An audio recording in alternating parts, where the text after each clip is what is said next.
today they're all separate courses and they'll all cost you multi-million-dollar. They're all in one. And so we used each other, and any relatives of ours that needed help, they came in, they were our patients. And so we worked on each other that way. And so on the way through all those things, I've also done hypnotherapy, selectrology, I've forgotten so many. We've done homeopathy, osteopathy, yeah, yeah, NET, NLP. Yeah. Give me a minute. The list goes on. Yeah, the list goes on. You should have seen it when I had to fill out the insurance form. No one know what I practiced. They ended up giving up and say, look, naturopathy will do me. Everything books. But they had it on record anyway. And so in those days, the best way to get into practice was to practicing practitioners would start another practice in a suburb or somewhere in another town, and then they'd do the two.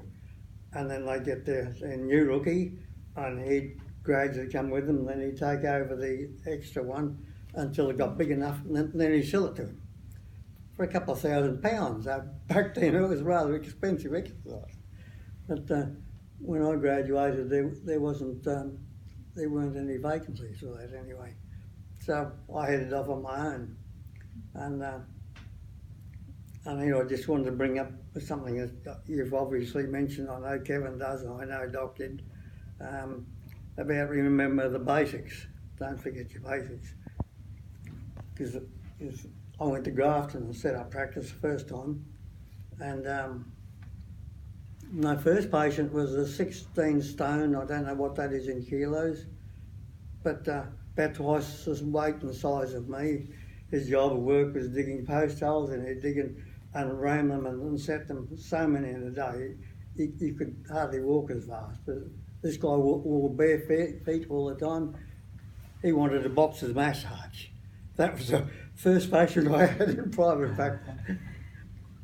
My second patient was a young lady, I suppose about 19 or 20, and her aunt brought her in because she was going to get married and she was lactating continuously.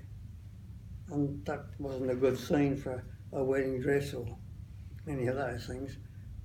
I thought, gee, what do you do here? so I went back to basic, and the basic linchpin, I suppose, in those days was the Schussler remedies or the Blackmore cell salts. And I did use them until I finished, and Beverly does still now, because they're just one beautiful system. So I thought, okay, back to basics. That's all I can think of. I went back to basics. She was normal within the month. Right, so the basics can help you, in so many different ways. Learned acupuncture next, and that was great. That really helped me put me on the map, I suppose. Because I did thoroughly enjoy it, and one stage I had a 2-year waiting list. And, lots of people would be dead by the time I got to see them. Got to phone them anyway. But one patient there, I'm talking about back to basics, that principle. Had this patient come in, her daughter was my receptionist at the time. And she came in and she said, I'm crook. And I said, well, what's wrong? I'm crook. Can you fix me? I said, well, let's see. And all I did was go by the pulse diagnosis. Or the iris didn't show me anything, so I went by the pulse diagnosis. I started to treat her that way, and she said, yeah, I feel better. Well, after a series of treatments, and I forget how long it was a couple of months, She said, I'm so good I don't need to come back anymore. And all the pulses were perfectly in harmony. 6 months later, I get a phone call from her just on Christmas. And she said, I don't want an appointment, I don't need a treatment, I just want to talk to you. And she had a bottle of scotch with her. She knew I liked the scotch. She had a bottle of scotch and she said, I want you to know I was given a death sentence with leukemia when I first came in. I didn't tell you that. So all I treated was what I felt on the pulses. She died some 20 years later playing bingo. She had a heart attack. She should have kept coming to see you. I didn't see her anywhere in between that time at all. Yeah. So just a couple of little things I think of when I'm thinking of getting back to the basics. You know, you can go through the roof with everything, but get back to the basics, especially if you're not sure, and then get them to come back next week. That gives you time to look up your book.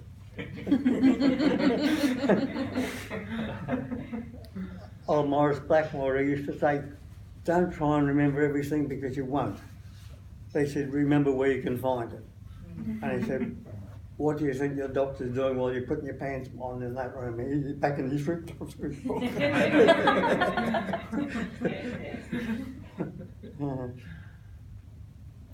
Yeah, so we had a lot. There's so many stories, I could spend the rest of the day and the next week.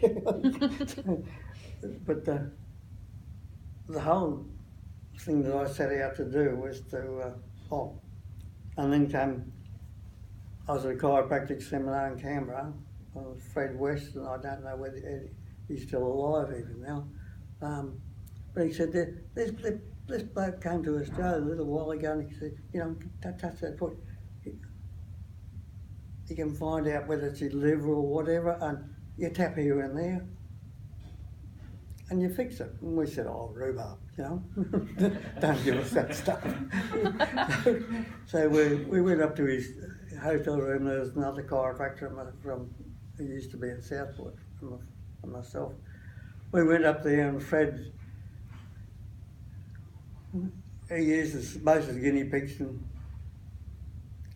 we both said, well, where do we sign up for this guy? Right? And Vic Frank came out to Surface Paradise there, and his workshop manual was about as thick as the average Coles and Woolworths exercise book. It was just a few pages, and they were very crudely drawn, and I don't know whether they copied with a Gestetner or something, but it wasn't very flash. But and that's where it all started. And I forget how long ago. You might have it in your records somewhere back in the archives of when I first met Vic and came out, but it was a long time ago. You know, Kevin just sent me an email with a little bit of that history, but I'm not remembering. All right, well, it doesn't matter. Okay. It's over 25 years anyway. Yeah. And so I don't think I've missed one year without going. Wow. But when I was a naturopath and chiropractor, I used to think that sometimes it took a long time to get people well. And time is of the essence. And so I set out in my own mind to find faster, better, easier ways to get them back on the track, get them feeling well, get them feeling good. And so that's why I went into all those other things, even Reiki. And they all contribute, and therapy, it contributes, but I never practice any of those totally. I just take the higher roads out of the whole lot. That's what I'll bet. Yes. So good on the old insurance company. Yeah, our records say 1990 was your first TBM seminar Right. at Surfers Paradise in Gold Coast. Right, back in 1990. Yep. Yeah, it's been a fun journey since then. Yeah. And Yeah. So in that search for the par excellence, if you want to be posh about it, but to do things better and fit quite faster and easier, and that's when I caught up with Vic and TBM, and we've been together ever since then. So.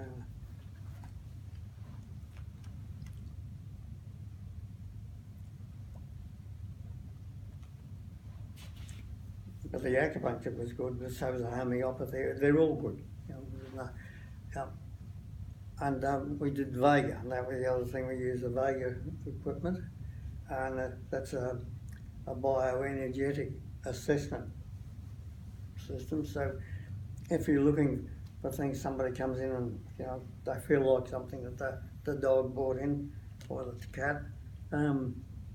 You can just sit them down with a half an hour. You know exactly what's wrong with them. You know all the viruses that. And this is what your machine looks like? Yeah, that's right. Yeah.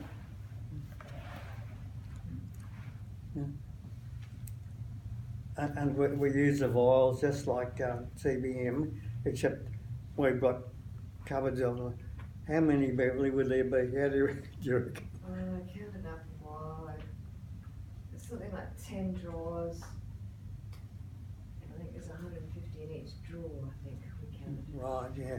So that's pretty well. So that's what we go through every time the patient comes in. But it gets that way you can go through it quickly. And you've got to remember that the mind is one of your strongest pieces of work with TBM. It's one of the strongest tools you have. And so with a drawer full of ampules, what are we going? Draw 1, draw 2, draw 3, draw 4. Right, we've got draw 4.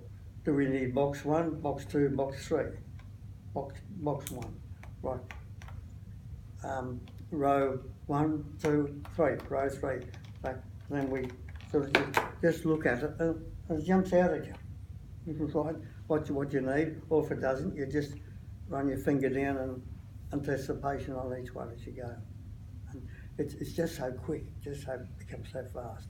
But you keep in mind and keep this thing in circuit all the time because that is working for you. And like TBM, it wouldn't do any of the job. You could get a monkey to pull your arm down and you could hold an ampule, but it wouldn't work, right? You need a live, caring practitioner to make it work decent in any way. Got a little trick on it. There's probably more stories, but I don't need to bore you too much.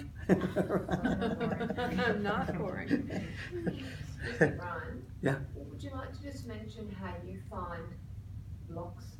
You know how you use blocks to get through to information? Just because you're talking about the mind and going through your drawers. All right. You know, Yeah. blocks like foils and things. Yeah. And here you can do that with TBM, or you can we often do it with the Vega. Yeah.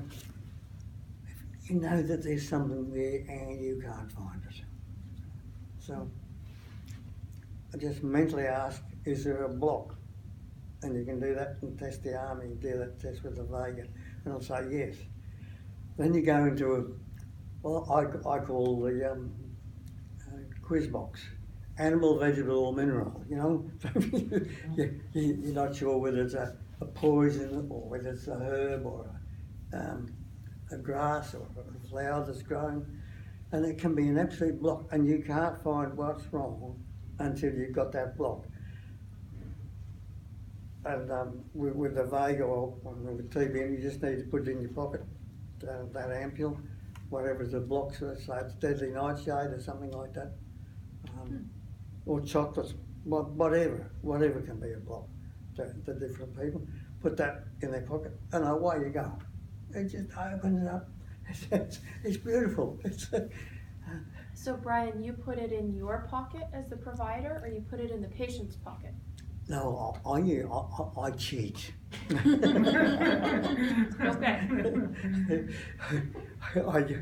I use like you see on the top of that machine, all those little holes. Mhm. Well, I've got a couple of blocks made up like that, drilled with holes. Mhm. I've got a acquaintance of mine to make me up a couple, so I've got a few spare ones around the clinic. And so plugging into that is an ordinary electrode. It's just a tubular piece of steel hooked to a wire, hooked to that plug. You plug it in, and then I just put the ampules in there. It saves them getting their grubby hands over it. Only mine that need to touch it then. But you're wanting the vial to act on the patient because Yes, it's the yes. patient's block. Yeah, so the patient's holding the electrode, Got and it. so they've got the blocking circuit.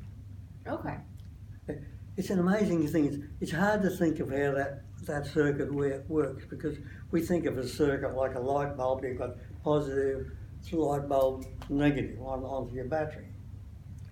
But you think of a car antenna, probably the old ones now, but you had it on. If you grabbed hold of the antenna, it would immediately up the volume because you were an extra antenna.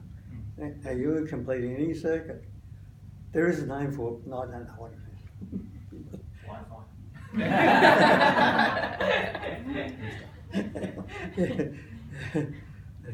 And sometimes you used to do it with my dad was a radio mechanic, you see. We used to grab all the aerial wire at the back when it wasn't loud enough.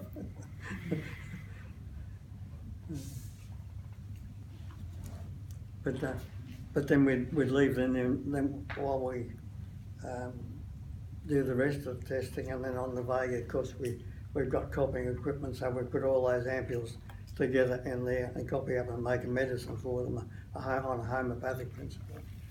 And they would then take that medicine. But with TBM, you can then just proceed in your normal way. They're just nice and handy. They're not going to fall on the floor. No one's going to drop them. And funny, I gave that in Desert Hot Springs at one of the research seminars there. Yeah. Up there, and there's this practitioner. He's now he's well thought of, and he really has got his act together. But he was a bit of a problem in his first couple of times. And I was talking about, it's called a honeycomb, that thing. And that block with the holes in it. Oh, okay. So I'm talking about getting his honey, and he puts up his hand. Wouldn't that get all sticky? He used to ask so many questions. Just remember another practitioner sitting next to me and sitting. If he'd listened for a while, you wouldn't have to ask that. but now he presents, and he's really well thought of. But in there, I think he was coming out of a long dark tunnel. But, I do find that those who ask the most questions in this seminar, even the questions that I'm like, if you just wait, those are the ones who stick around for the longest.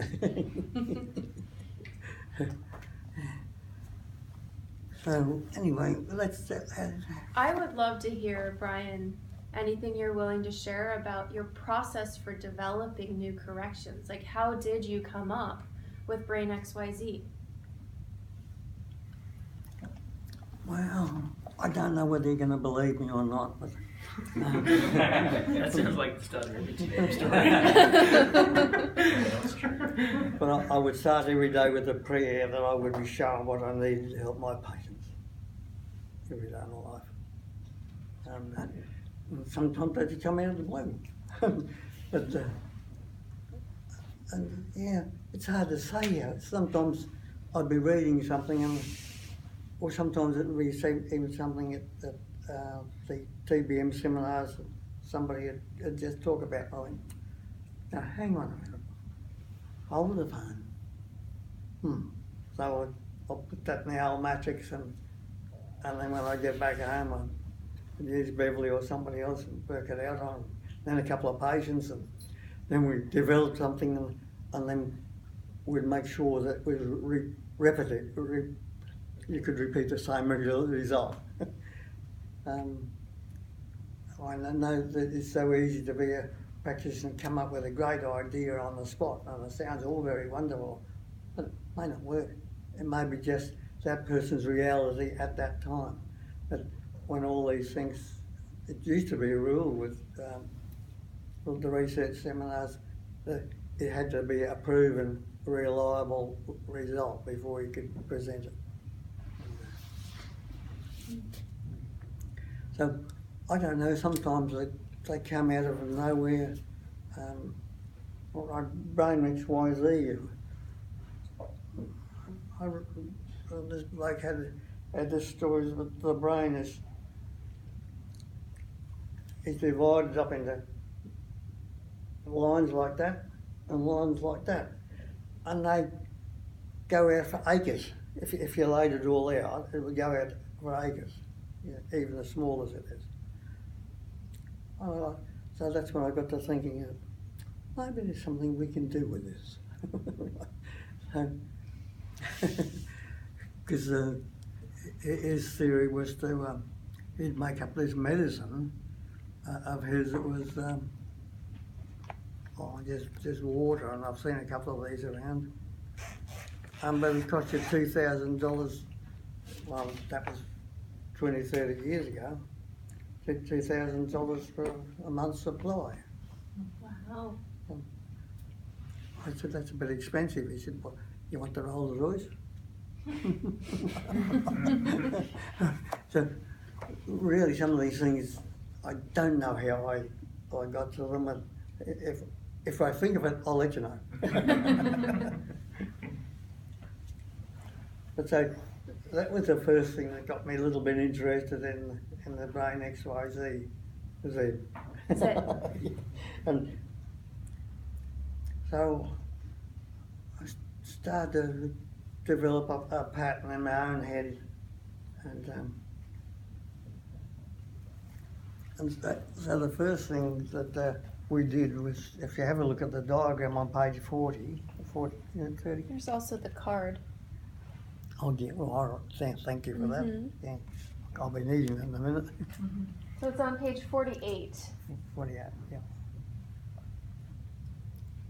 Mine's 51. Oh, you got the other map. 51 or 48. You There's got two the maps. emails. All right. Yeah. Right.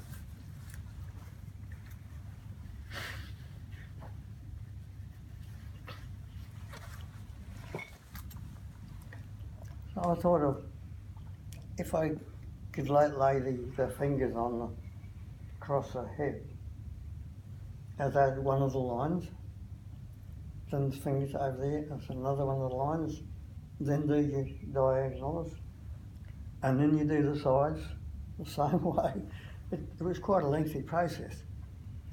And I tried it on a couple of patients that weren't just proceeding as well as I'd like them to. And I came to mind that maybe their brain wasn't doing the job that it should be doing. And so I tried it on a couple of, well, it can't do any harm. And the next thing, they're sparking up on all 6 cylinders. But it took quite a bit of time. And the patients would get sick of sitting there. And so we developed the drawing. If you see it, you all got that drawing on your page. Yeah, we developed the drawing north, south, east, west, and XYZ on the diagonals. And that seemed to work. And then we drew up this one, which you can get from TBM. And you just pop that on the head and just tap on top of it. We use the XYZ ampule over the thymus point and T8 that one. That registers with the brain that we're going to do something about that. And so then we use this, and you put that on and you get a weak muscle, so you just tap. And it's doing the whole lot. North, south, east, west, diagonals, all in one go. Okay? But all the way through. right way through, so we didn't have to do any more on the sides, and until we got a strong muscle. That's a whole lot. It was a couple of years ago when Kevin was in, he was in Sydney, I think it was, yeah. And I'm sitting there, and he's demonstrating on this on somebody. And he turns around to me and he said, I tried to draw that in the computer because he thought he'd neaten it up a bit. He said it wouldn't work. And this was drawn by hand, and that did work. But Kevin's comment on that was, they aren't quite perfectly in line, so I wanted that one that was perfectly in line, so I thought I could do it on the computer, but it didn't work. which amazed me, and I guess there must be a nuance or something that I've passed on to this that I drew it. I don't know. It was with my intention, but we must keep in mind our intention. Okay. But then Kevin started to use it on the back of the skull with some very good results. And recently Beverly and I have been talking about using it on the back of the skull, which is where your crossover points where your eyes go, and touching the eyes for eyesight problems. Yeah. Mm-hmm. Macular degeneration on that. We haven't done a lot with that yet, but we've been starting to formulate that in our own heads and give it a try. And but also, why not the ears? If you put directly over the ears,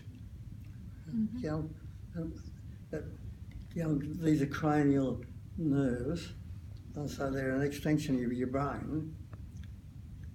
Because we also find it wonderful for stomach points. The actual solar plexus has more neural whatevers than the brain. Your tummy bone is bigger than our head bone. Right? So What about the heart then? we started to think about that. We just haven't been able to develop that because we're also thinking of another one for speech problems and for learning. To put it to the tongue, and just a way to connect it to the tongue. And so we're still working on those few things. But the pelvic bone, I mean, why are there some people with a wonderful libido and other people have no libido at all? And yet they're taking all the right things, they're eating all their vitamin E, all that stuff, but there's no libido. There's something wrong with their whole pelvis area, and we found it worked well with some menstrual problems and that sort of thing. So we just haven't gone too far with that one. But I suppose the sky's the limit, really, is that for that one to take it as far as we want. Yeah, all the business on how to use it there, it's all there. Yeah. Well, I've even thought of using where somebody's had a nasty break. Because there must have been a lot of neural activity there that's been really damaged and upset. And it may not have repaired itself, or may have repaired itself somewhat, but still have scar tissue. So I think we could... I had a woman who had a box fall on her shoulder. Right. And I used it there on that location, and it made a huge change for her. Wonderful. Yeah. Because no, I had to retire when we were getting to that point. Which caught me by surprise. Yeah. Well, thank you for sharing. Right. Does anybody else have any questions that they'd like to pose to Brian while he's here and in front of the room? Don't make them too hard. I believe in the KISS principle. Keep it simple, sweetheart.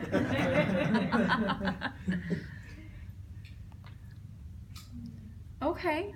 Well, thank you for coming up. We really Okay. appreciate having Thanks, you mate. here, and It's lovely to be here Yeah. and catch up.